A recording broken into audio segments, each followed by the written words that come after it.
제가 여러분에게 질문 하나를 해드릴 테니까 한번 맞춰보시기 바랍니다. 이 동물 중에서 시력이 가장 좋은 동물은 어떤 동물일까요? 1번 매, 2번 독수리, 3번 갈매기, 4번 기린, 5번 타조. 어떤 동물이 가장 시력이 좋을 것 같습니까? 몇 번? 매, 독수리, 몇 번? 몇 번? 알려드려도 몇 번요? 몇 번? 네, 5번. 답답해요. 알려드려도. 많은 분들이 독수리나 매가 시력이 가장 좋을 거라고 생각하셨을 겁니다. 실제로 보통 인간의 시력을 1.0으로 기준점을 삼게 되는데 매와 독수리의 시력이 무려 9.0이나 됩니다. 인간보다 거의 10배나 멀리 볼 수가 있어서 10km 정도 떨어진 곳에 있는 쥐와 같은 작은 동물의 움직임까지도 캐치할 수 있을 정도니 매와 독수리의 눈이 엄청나게 좋은 것은 맞지요. 또한 갈매기와 기린도 시력이 5.0이나 될 정도로 인간보다 5배는 더 좋은 시력을 가지고 있습니다. 그런데 시력이 가장 동물이 어떤 동물이라고요? 타조입니다. 타조. 의외죠, 타조. 여러분 알고 계셨습니까? 여러분 타조의 시력이 어느 정도 될 것 같습니까? 타조의 시력은 25나 된다고 합니다. 25. 와, 저도 말씀을 준비하면서 깜짝 놀랐는데 산술적으로 1.0을 가진 우리 인간의 눈보다 25배가 더 좋고 독수리보다 3배나 더 좋은 눈을 가진 게 바로 타조라는 겁니다. 그래서 타조가 멀리 있는 그 물체와 사물의 움직임까지도 무엇인지 정확하게 분별할 수 있는 가시거리가 약 20km 정도 된다고 합니다. 그러니까 저 멀리 지평선에서 뭐가 움직이는지까지 다 볼 수 있다는 거예요. 심지어 5km 이내 떨어진 곳에서는 개미가 움직이는 것까지도 볼 수 있을 정도라고 합니다. 아직도 참 감이 안 잡히실 텐데 여러분 우리 승리교에서 저 김포공항까지 직선 거리로 약 12km 정도 됩니다. 그러니까 타조가 볼 수 있는 거리의 절반 정도 되죠. 그러니까 타조가 무슨 말이겠습니까? 이곳 승리교의 앞마당에서 지금 김포공항에서 어떤 비행기가 뜨고 내리는지, 비행기 안에 누가 타고 있는지 다 안다는 거예요. 그러니까 타조는 지금 암흑의 성도가 주일 예배 안 드리고 김포공항에서 비행기 타고 어디로 여행 가고 있는지 지금 훤히 다 보고 있다는 겁니다. 그래서 조만간 우리 승리교회도 타조 한 마리 구입해가지고 주일에 누가 예배 안 드리고 딴 데 가는지 점검할 수 있도록 타조 간사를 한 명 이렇게 구입을 해야 되지 않을까. 아니 타조를 살 게 아니라 아예 제 눈이 타조눈이 되면 어떤 분이 어디 가시나 이렇게 다 볼 수 있지 않을까, 그런 생각도 해봤습니다. 여러분 타조가 시력이 이렇게 좋은 것은 타조는 눈이 뇌의 크기보다 더 크다고 합니다. 와, 얼마나 크면. 그래서 갈릴레오가 처음으로 망원경을 만들었는데 그 만들 때 힌트를 얻은 게 바로 타조의 큰 눈을 보고 영감을 얻어서 망원경을 만들었다고 합니다. 근데 타조의 또 장기가 뭡니까? 타조는 뛰는 걸 잘하잖아요. 타조가 뛰는 걸 잘한다는 생각 때문에 이게 눈이 좋다는 생각을 못 하셨는데 무려 시속 115km의 속력으로 도망칠 수가 있어서 그 어떤 맹수도 쫓아올 수가 없습니다. 심지어 워낙 시력이 좋으니까 20km 밖에서 사자가 달려오면 이미 알고 도망치니 어떻게 잡겠습니까 그거를. 그래서 타조가 맹수에게 잡아먹힐 일은 거의 없다고 합니다. 참 신비한 동물의 세계 아닙니까? 그처럼 과학을 자세히 알면 알수록 하나님과 멀어지는 것이 아니라 과학에 더 깊이 연구하다 보면 신비하고 정교한 자연을 창조하신 창조주 하나님을 바라보게 되는 것입니다. 여러분 생각해 보세요. 시력이 25나 되는 타조의 눈이 여러분 빅뱅에 의해서 어느 날 갑자기 생겨날 수 있을까요? 그런 정교한 눈동자가 어떻게 진화를 통해서 우연히 만들어질 수 있겠습니까? 시력은 시간이 갈수록 나빠지는데 어떻게 그 좋은 시력이 유전으로 좋은 시력만 넘겨줄 수 있겠습니까? 그처럼 과학을 보다 보면 오히려 창조주 하나님을 바라보게 되는 것입니다. 즉 하나님이 처음부터 그렇게 창조하신 것입니다. 여러분 믿으십니까? 그래서 이 과학자들이 가장 많은 대덕 연구단지 근처에 가면 복음화율이 상당히 높아요. 대덕 그 카이스트에 교수와 학생들이 다니는 교회들이 그 근처에 많을 정도로 과학을 많이 하면 할수록 오히려 창조자 하나님을 바라보게 됩니다. 또한 타조의 시력이 이렇게 좋으면 여러분 그 타조를 만드신 하나님의 시력은 또 얼마나 좋겠습니까? 역대하 16장 9절 상반절을 봉독해 보겠습니다. 여호와의 눈은 온 땅을 두루 감찰하사 전심으로 자기에게 향하는 자들을 위하여 능력을 베푸시나니. 타조의 눈이 아무리 좋아도 20km 정도만 볼 수 있지만 하나님의 눈은 온 땅을 두루두루 다 살펴보실 정도라는 겁니다. 그래서 누가 전심으로 나를 찾는가 보시고는 전심으로 하나님을 찾는 자들을 위해서 능력을 베풀어 주시는 겁니다. 여러분, 하나님은 지금도 여러분을 다 지켜보고 계십니다. 믿으십니까? 그걸 믿으신다면 나를 지켜보고 계신 하나님을 더더욱 간절히 찾으시기 바랍니다.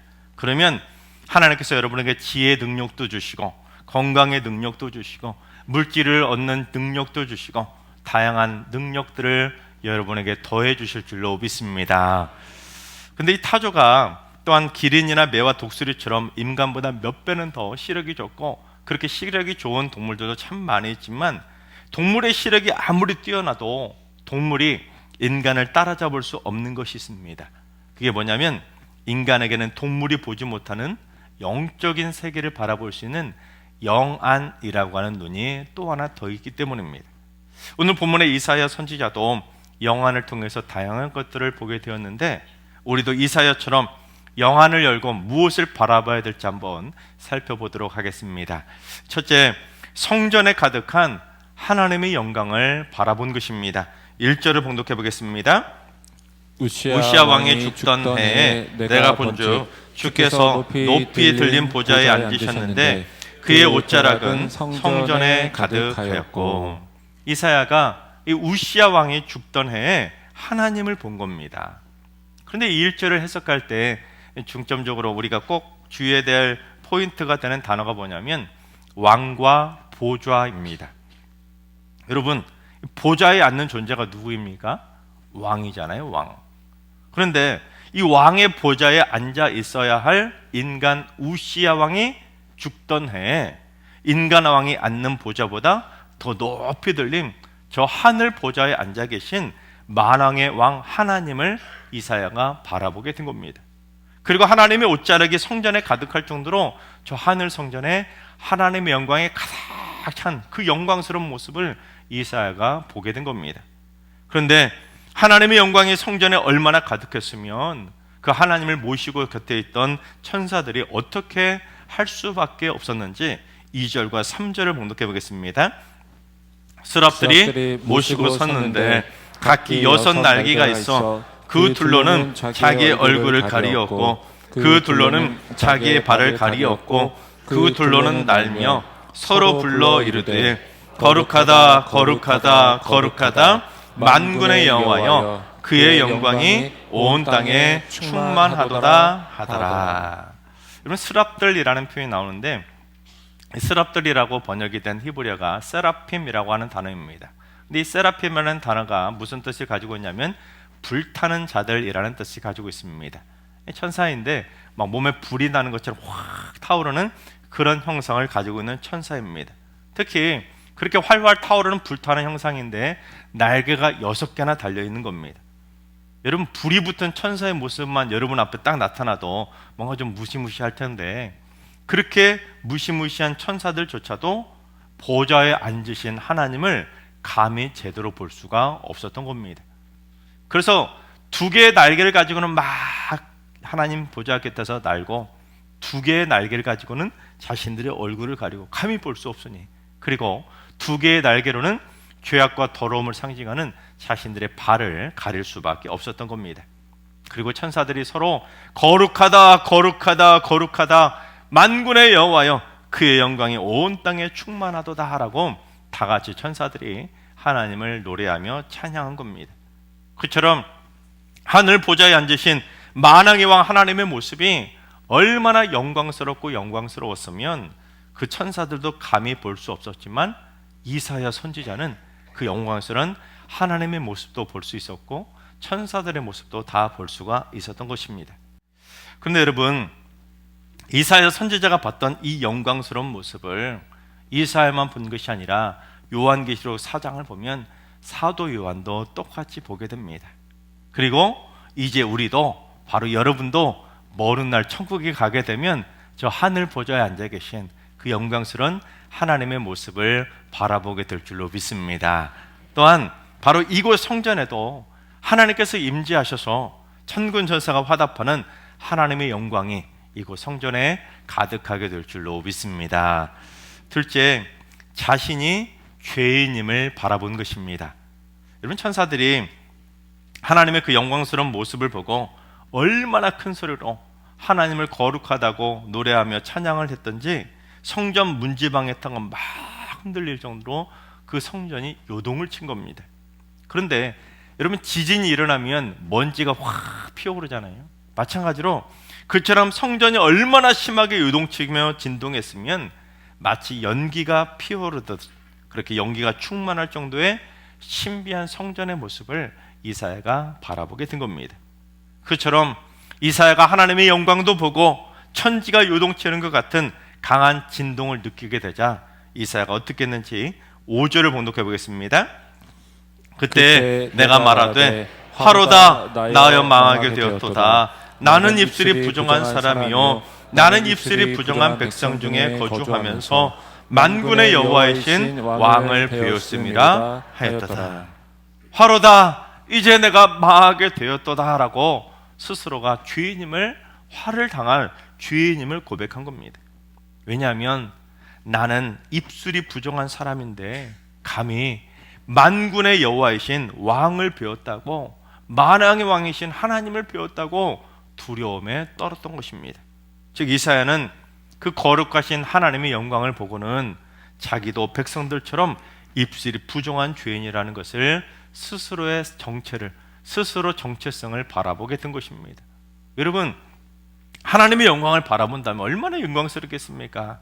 그런데 그 영광의 하나님을 바라보자 그의 눈이 자기 자신에게 돌아오게 된 겁니다. 그리고는 내가 죄인이구나, 그걸 바라보게 된 것입니다. 그런데 이사야가 특이하게도 입술이 부정하다고 했던 이유가 있는데 이사야 29장 13절을 봉독해 보겠습니다.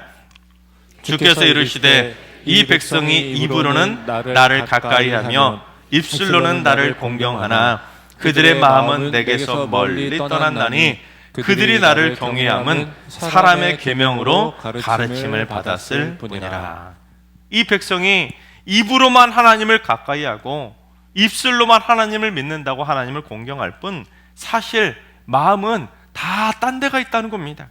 게다가 입술로는 하나님을 경외한다고 하지만 사실은 그동안 계명처럼 늘 전통으로 해오던 대로 그 부모들에게서 조상들에게 가르침을 받았기 때문에 그냥 습관처럼 늘 하던 대로 그냥 입술로만 하나님을 경외한다고 할 뿐이지 마음은 전혀 하나님을 경외하지 않았던 것입니다. 즉 이사야 선지자가 영광의 하나님을 바라보고는 자기도 저 백성들과 마찬가지로 그저 입술로만 하나님을 경외할 뿐 이 마음은 전혀 딴 데가 있는 가짜 신앙을 가진 죄인이었다는 것을 스스로 바라보게 된 것입니다. 거룩하신 하나님 앞에서 자기 자신의 마음을 정확하게 꿰뚫어 보고는 자기도 그동안 신실하게 하나님을 잘 믿었던 것이 아니라 자기도 그동안 얼마나 마음에도 없는 말로 하나님을 믿는 것처럼 가식적으로 살아왔는지 가식적이었던 부정한 입술을 진심으로 회개하게 된 것입니다. 여러분, 그러니까 이사야가 죄를 짓지 않고 뭔가 깨끗하고 거룩하니까 선지자로 쓰임을 받은 것이 아니라 이사야는 자신의 죄를 회개할 줄 알았기 때문에 하나님께 쓰임을 받게 된 것입니다. 여러분, 우리 중에 죄 짓지 않고 거룩하게 살아가는 사람이 누가 있겠습니까? 죄 짓지 않아야만 쓰임 받는다고 하면 이 세상에 누가 쓰임을 받을 수 있겠습니까? 오직 이사야처럼 내가 죄인임을 깨닫는 자들이 하나님께 쓰임 받을 수가 있는 것입니다.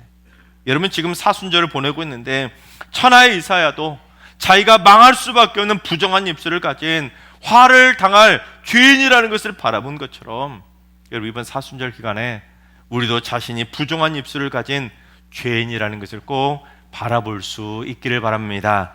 우리 모두 우리 가슴을 치며 한번 고백해 볼까요? 나는 부정한 입술을 가진 죄인입니다. 그렇습니다, 여러분. 이사야가 그처럼 자신이 부정한 죄인임을 고백하며 화로다 내가 망하게 되었도다라고 겸비한 심령으로 회개했을 때 어떻게 되었는지 6절과 7절을 봉독해 보겠습니다. 그때 그 스랍 중에 하나가 부젓가락으로 제단에서 집은 바 핀 숯을 손에 가지고 내게로 날아와서 그것을 내 입술에 대며 이르되 보라 이것이 내 입에 닿았으니 내 악이 제하여졌고 내 죄가 사하여졌느니라 하더라. 천사 중에 하나가 부젓가락으로 그 성전 제단에 있던 숯불을 막 들어다가 이사야 선지자의 입술에 탁 댄 겁니다. 그래서 이 부정한 입술을 숯불로 태워서 이사야의 죄를 사해 주게 된 것입니다. 그처럼 죄가 사함을 받고 나자 이사야는 이제 세 번째로 자신의 사명을 바라보게 된 것입니다. 8절을 봉독합니다. 내가 또 주의 목소리를 들으니 주께서 이르시되 내가 누구를 보내며 누가 우리를 위하여 갈꼬 하시니 그때 내가 이르되 내가 여기 있나이다 나를 보내소서 하였더니 이사야가 이번에는 하나님의 목소리까지 듣게 된 겁니다. 내가 누구를 보내며 누가 우리를 위하여 갈꼬 하고 하나님이 말씀하시자 이사야가 내가 여기 있나이다 나를 보내소서 하고 하나님의 부르심에 응답을 하게 된 것입니다. 근데 여러분 지금 이 상황은 곰곰이 따져보면 참 재미있는 상황인데 여러분 지금 그곳에 날개 6개가 달린 그 그룹 천사들 말고 또 누가 있습니까? 여러분 이사야 말고는 아무도 없어요. 지금 여러분 하나님이 수많은 사람들이 쫙 있는 데서 누가 우리를 위해 갈고 이런 게 아니라는 거예요. 지금 이사야만 딱 한 명 앞에다 놓으시고는 누가 우리를 위해 갈고 하고는 이사야에게 이사야만 부르신 다음에 이사야 들으라고 누가 우리를 위해 갈고 하고 이사야만 불러놓고 그렇게 말씀하신 겁니다. 그래서 이사야도 누가 갈까 하고 주위를 둘러봐도 자기밖에 없는데 어떻게 하겠습니까? 그래서 날개 6개 달린 불타는 천사를 보내겠습니까? 그러니 하나님이 대놓고 자기를 부르신 줄 알고 아 나를 부르셨구나 하고는 내가 여기 있으니 나를 보내달라고 하나님의 부르심에 순종하게 된 것입니다. 여러분 그런데 이사야가 그렇게 하나님께 받은 사명이 참 기가 막힙니다. 여러분 하나님께 사명 받으려면 이왕이면 좋은 사명, 참 멋진 사명 그런 사명 받고 싶지 않겠습니까? 그런데 이사야가 받은 사명은 축복을 선포하는 것이 아니라 백성들에게 가서 너희가 듣기는 들어도 깨닫지 못하고 보기는 봐도 알지 못할 것이라고 백성들의 마음을 둔하게 하고 귀가 막혀버리게 하고 눈이 감기게 하라는 겁니다. 영안을 아예 꽉 틀어 막아버리라는 겁니다.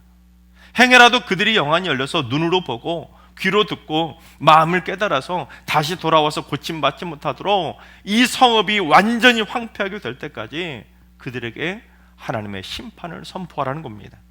그나마 다행인 건 하나님은 그 땅에 거룩한 시인 그루터기는 남겨두시겠다고 약속하신 겁니다. 그래도 하나님께서 아니 사명을 주시려면 누구나 하고 싶은 좋은 사명을 주시지 백성들의 눈과 귀와 마음이 꽉 막혀서 멸망하더라고 심판을 선포하라니 여러분 참 기가 막히지 않습니까? 이사야가 막상 사명을 듣고는 얼마나 하기 싫었겠습니까? 자기 백성에게 심판을 선포하는 걸 여러분 그 누가 좋아하겠습니까? 그처럼 하나님이 우리에게 주시는 사명이라는 것은 여러분 내가 좋고 내가 원하는 걸 하는 것이 사명이 아니라 하나님이 좋아하시고 하나님이 원하시는 걸 하는 것이 바로 사명이라는 겁니다. 몇 년 전에 오픈도어 선교의 설립자인 브라더 앤드류 선교사님이 94세의 일기로 하나님의 부르심을 받았습니다. 이 앤드류 선교사는 원래 군인이었는데 2차 세계대전을 그 참상을 직접 군인으로 목격하면서 엄청난 삶의 회의를 느끼게 됩니다. 신앙의 회의도 느끼고 도대체 이게 뭔가 그런 절망 가운데 있다가 어느 날 핍박받는 교회를 도우라는 하나님의 부르심을 받게 됩니다. 그런데 하나님의 부르심은 참 특별한 곳이었는데 2차 세계대전이 끝나고 나자 세계에 어떤 바람이 불어오게 됐냐면 구소련을 중심으로 공산 국가들이 기독교를 강하게 탄압하게 됩니다. 그래서 하나님을 믿지 못하도록 하기 위해서 어떤 일을 자행했냐면 성경을 다 압수를 해서 성경을 다 불태워버린 겁니다. 그래서 공산국가에서는 이제 성경을 읽기조차 힘들게 된 겁니다. 성경을 읽을 수 없으니 교회를 만들 수 없고 성도들이 신앙이 자라지 않으니 점점 교회가 사라지게 된 겁니다. 그처럼 공산국가의 기독교 핍박을 바라보면서 그 땅에 성경을 보급하라는 하나님의 사명을 바라보게 된 겁니다. 그래서 앤드류 선교사가 어떻게 하냐면 동유럽과 구소련의 성경을 보급하기 위해서 여행객으로 위장을 하게 됩니다. 그리고 자신의 자동차 트렁크를 개조해서 트렁크에다 성경 몰래 집어넣고 그 국경을 넘게 됩니다. 그리고는 공산국가에 들어갈 때마다 이런 기도를 드렸다고 합니다. 주님, 앞을 보지 못하는 사람들에게도 눈을 주신 것처럼 이제 제 차에 있는 성경을 보지 못하도록 저들의 눈을 감겨주세요. 그렇게 기도하자 놀랍게도 여러 차례 검문을 당했는데도 성경이 발견되지 않는 기적을 계속 체험하는 겁니다. 그러자 나중에는 아예 이제 차 안에 성경을 가득 쌓고 그렇게 갔는데도 불구하고 누가 보더라도 그 차 안에 성경이 가득 차 있다는 것을 다 볼 수 있음에도 불구하고 국경 경비대가 마치 성경이 보이지 않는 것처럼 그냥 통과를 시켜주는 일까지 있었다고 합니다. 그렇게 앤드류 선교사가 오픈도어 선교를 설립해가지고 그 공산국가에 수많은 성경을 보급하게 되었는데, 그러다가 언젠가 프로젝트 펄이라고 하는, 즉 진주 프로젝트라는 엄청난 계획을 세우게 됩니다. 그 진주 프로젝트가 뭐냐면 1981년에 중국 땅에 100만 권의 성경을 밀반입하는 계획을 세운 겁니다. 1981년이면 막 중국 공산당 가장 강력할 때 아닙니까?